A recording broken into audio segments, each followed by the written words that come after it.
I think what that reflects is sort of a lack of effective communication in terms of how we, I guess an example that we've talked about already is the decision whether or not to continue the extra funding through the automobile registration process of funds that would help fix potholes and do things of that sort. And I think the vast majority of the folks that sit around this table understood that if those funds get cut, then there are repairs and safety issues that are simply not going to be addressed as quickly as they might otherwise. And yet the decision was made to eliminate that funding source. And so I guess my thought or my observation is that we get very involved in sort of doing the things that we're responsible for doing and taking care of the issues and taking the votes and all of those kinds of things. But we don't, I'm just wondering whether or not we ought to be paying more attention to figuring out ways to effectively communicate what really is happening. And another example was sort of this discussion around the intelligent transportation system. Is that yes? System? Yes. That can mean lots of different things to lots of different people. We're in such a soundbite community that there may be a lot of folks who hear ITS or intelligent transportation system and just say, it sounds stupid. What's an intelligent transportation system? I mean, and yet the explanation that Cynthia gave talked about a lot of really practical things that benefit those of us who drive in very important ways. And so I'm just not sure sometimes that we do ourselves a good service by using sort of these short phrases or these acronyms, and that we need to be more effective in terms of how we get the word out, what's really going on, and what these issues are. So just my 2 cents worth on the basis of a couple of issues that we talked about today. Thank you, Ken. Paul. I'm going to back Ken up in a couple of areas. Anecdotally, I was a volunteer last year. I was a volunteer this year at the Pease Air Show. Last year was a disaster from a transportation standpoint. I think that's putting it mildly as a matter. Nobody's to blame. It hadn't been done. It never been done for all intents and purposes. So it was a zero. Bottom line is this year was extremely successful. And for those of you who travel on the Spalding, you should be aware that roughly 2 weeks before the event, we started putting ITS up. Yep. We didn't have traffic problems. It wasn't the police had to play, law enforcement had to play a role in that, state DOT had to play a role in that, but that's ITS. And going back to Ed's comment and your comment, it feeds on what Ken was saying. Yes, we, whoever you want to define we, and for the moment I'm going to say SRPC, need to be putting out positions and information on this sort of stuff, because it's not, a lot of these are not either ors. There are no choices. There are places we can cut, and at the cost of possibly upsetting our DOT person, perhaps the issue is in reallocating some of the funding out of state DOT away from 93 as an example. And I'm not picking on 93. You could say Everett or any number of processes, but for that to happen, our residents need to be talking to their elected representatives at the state level to redirect the funds. I don't think there's a whole lot we at the local level can do other than educate. And yes, I've made the comment and have made comments regularly for a year. We need to both explain our role and to explain or present positions so the public reads. But if they don't have anything to read, garbage is going to fill that void. So I think there are some very legitimate issues here. Just a thought on that. You have a website. You put all the information on the website, but that's sort of like a passive type thing. People have to know what's there, number one. Number two, interested enough in what's going on, or maybe even realize that the answer to some of their questions is on their website, to go there. If we really started putting out press releases in the paper, someplace where people go to and normally read, it doesn't require someplace new to go. Okay, I think that we'd be able to get a lot of these questions answered, or else at least get more input in, so that we can make our decisions more in line with people's concerns that are. I think it would be a positive thing to try to possibly utilize the papers, to what extent that they're being viewed at this point? Local radio. Radios, no? What's radio? Did I see another hand up? Oh, I just want to tag,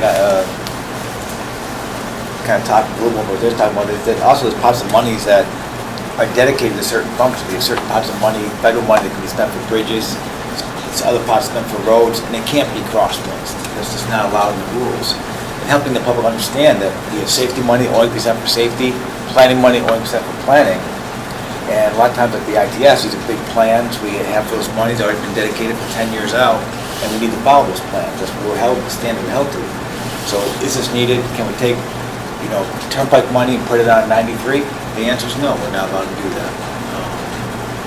Could we reallocate money? Sometimes we wish we could, but we can't. But helping the public understand, this is the structure we're working under. And with the pots of money that we do have, we're doing the best we can with that money and trying to optimize it and spend it where we should be spending it. And getting their help to make sure we do that is become the MPOs and the public to do that. But not everyone understands that. And don't let's take the town people here in a tough spot. It's obvious, well, why can't you just take this money, turnpikes, and put it on 93? We're just not allowed to. Why can't we take more money to fix bridges? Because we have certain bridge money that only percent on bridges. We can't spend it on highways and vice versa. So we're kind of somewhat handcuffed, but we got to get the public to understand we're doing the best we can within those pots of money. But the question that wasn't asked, and I let it go, was, and I'm extremely pleased and will pass on to the selectmen your information, is what is the answer to getting caught up on this 19% business? We need to know where that funding needs to come from so that we can, in fact, do what we have to do as citizens, all right? Right now, I'm sitting here, all right, I'm going to pursue this because I think it's important for Barrington because we've got a couple of crappy bridges. Everybody knows about it, so I can say it publicly, all right? So it's not like it's just state bridges, all right? We got local bridges in the same pickle, all right? We know where that money comes from, but we don't know where that money comes from in order to play catch-up on the 19%. And the message that is wrong in terms of the safety question is that if we're willing to let 19% of our bridges continue to be red listed 10 years from now, do we have a safety problem? Do we really have a safety problem? We haven't even asked the question, all right? We have got to address the question. This is what we got to do to catch up. If you don't mind driving off the end of a bridge, that's fine. That's crashed into the tree. We've seen that happen, in the United States. But we have got to be able to answer that question, all right? And this is an SRPC question. It's not a town of Barrington question.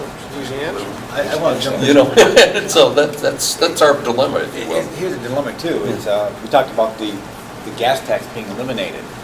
Well, the legislature heard from the public, people that complain about the bad bridges, that they didn't want to pay that $30 surcharge. And they made it very clear to the people they elected, they did not want that charge to take it away. That money is what pays for fixing those bridges. And So would that catch it up? So basically, yes. The question is, if that surcharge is put back, would we catch up on bridges? The answer is yes. So what it comes down to, you can't get better bridges and then take away the money, the surcharge that paid for it. You can't get both. But And we that's need where that link. that's the education that needs to come out We from need that link. SRPC, is that, this surcharge, yes, it may be painful. Yes, people hurt. But if you want to catch up on these bridges, if you want the safety, this is a necessity. Nothing comes free. And that's the education we need to get out there from this group. I mean, DOT, we try to do that, but we're not always great at doing that, that's for sure. But we do rely on our RPC and MPO friends, partners here to help us with that. Thank you. I'll take one more bite, yeah, thank you. I think we're all saying the same thing, that we all recognize that we'd like to be able to respond to needs. The big need now is just maintaining the infrastructure. We put off those other priorities, but it's really sort of that combination of short-term and long-term views. If we all act like 7-year-olds on a poorly coached soccer team, we're always going to be chasing the ball and we're never going to develop the way in which a real team operates, where, you know, one person has it for a little while, and another person has it. I mean, that's the analogy. We do have a responsibility to say, you know, these intelligent transportation systems that we've been investing in for a decade now need to have continued improvement because technology changes. And you can't just say, well, we're going to shove that stuff and let it go fallow in order to, you know, address something else. So it's difficult to get people from the immediate needs viewpoint, where's the ball now, versus we got a whole soccer field out there that we should be putting our resources into. Mr. Chair, could I just request that maybe at our next meeting, we have an agenda item that talks about specifically, gives an opportunity again for sort of this kind of a dialogue and some ideas to come out and things of that sort. I mean, I think, you know, we're living in an environment where people are pulled in many different directions. And there's no doubt in my mind that it's going to be extraordinarily difficult to have the kinds of issues that we're concerned about come up on people's radar screens, because they're more concerned about, do they have jobs and do they have enough money to heat their houses and all the other kinds of things that are the day in, day out stuff. You know, those are the things that people are really committed to. And yet, you know, the analogy that I use is like if we don't put the oil in the engine as a way of saving some money, that eventually we replace the entire engine, and that's a lot more expensive. And so somehow, how do we sort of pull ourselves or our society back from only looking at the immediate stuff? And also, we are a planning organization. We need to be looking at what sort of a legacy we're leaving in the future. And that's going to be a really tough issue. And I just think we need to be talking about it in a proactive way, rather than just lamenting the fact that nobody listens to us.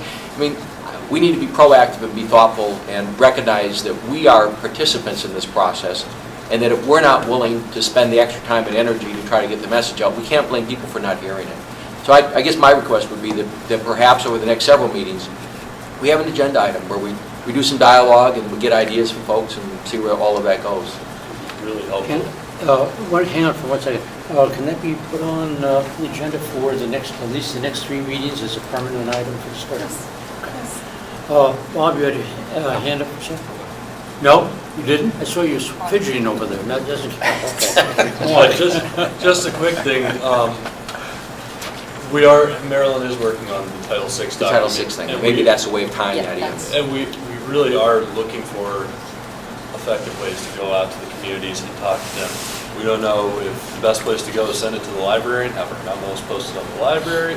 I don't know what it is, but we're looking for input from policy, TAC, communities, and also something that's very helpful to us is our policy committee, our TAC committee, taking it back to the town office, to somewhere, disseminating the information, and I don't know what happens with the information when we walk out of this room, but, it makes our job a lot easier when we have the people representing their community also, even just dropping it off so that they can make some photocopies, throw it up on, the kiosk in town, whatever it is, that's, those types of things are really helpful, but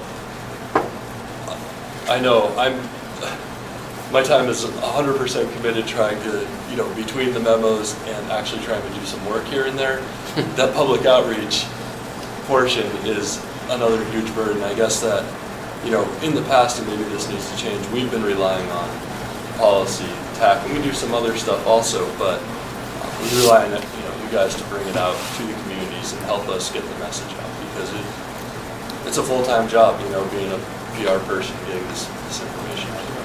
So It's appreciated. Yeah, I just wanted to say that we realize that that is an issue, and that's one of the reasons we prepared that standalone Title VI document for further engaging and outreach to the public, to get them more involved, to get them more informed. We're looking at doing workshops, educational forums at communities, businesses, whoever would like that. Involve more people here in the community center. It's obvious that people aren't informed, and that's one of the main things that Cynthia tasked me to do with the Title VI. is more public outreach.